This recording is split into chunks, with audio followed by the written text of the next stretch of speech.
Sazımı da istedim. Deniz Müzik.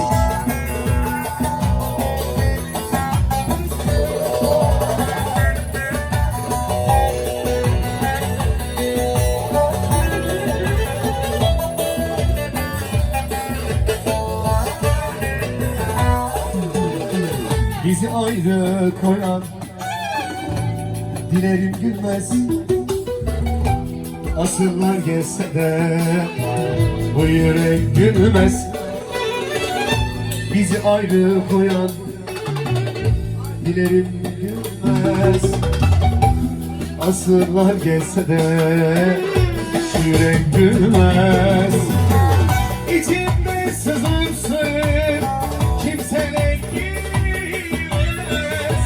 Sana değil kader yüme dargınım. Size değil dünyanın düzenine dargınım.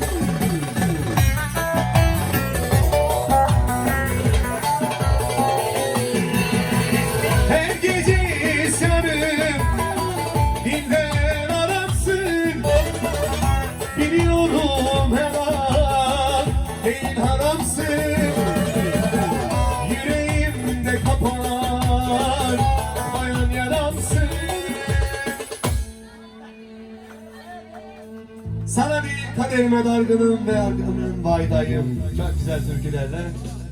Harikasınız arkadaşlar.